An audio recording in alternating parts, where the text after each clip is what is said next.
road bike or cross bike? And what type of tires are you running?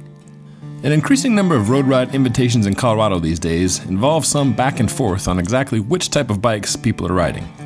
A lot of road rides, especially in the fall and winter, involve ample servings of dirt roads, dirt paths, and maybe even a little tame single track.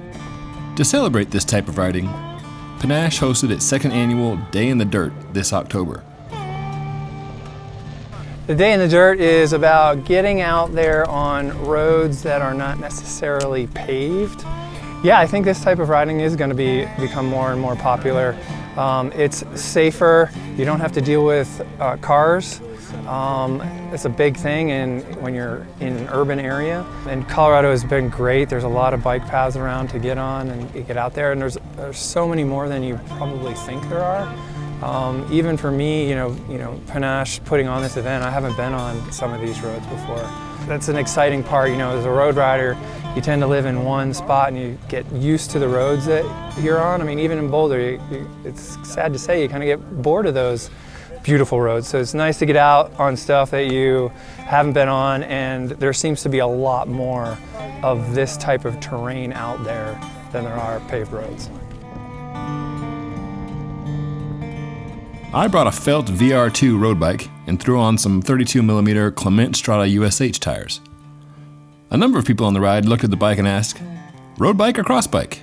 Well, it's a little bit of both. For Felt, VR stands for variable road, as in a mix of variable road surfaces. The new VR2 is an interesting blend of things. It has slack geometry, massive tire clearance, and ultra-low gearing.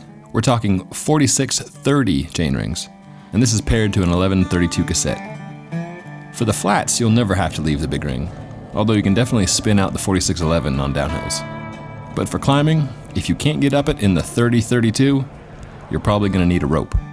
The VR2's geometry is fairly straightforward endurance. It's got a low bottom bracket, a tall head tube, and a semi-relaxed front end. But the main story with bikes like these is the tires, or more specifically, the options you have when it comes to tires. The bike comes with Schwalbe's excellent 28mm Pro 1 slicks. They're great for all-around riding and would have been perfectly adequate for the Day in the Dirt. The bike is technically rated for clinchers up to 30mm wide, but there's room for plenty more. In fact, one guy at Felt rides 35mm with no issue, as the frame's narrowest point is 42mm. On the whole, I really enjoyed riding the VR2. The upright position, cushy rear end, relatively lightweight, and remarkably low gearing makes for a comfortable all-day ride. It's ready for touring duty too, with mounts for racks and fenders. My only real gripe was some fork shudder under heavy braking, something I also experienced when I test rode the bike in California. The Panache Day in the Dirt isn't a race. It's just a fun day out. Give 'em room, give 'em room. Oh.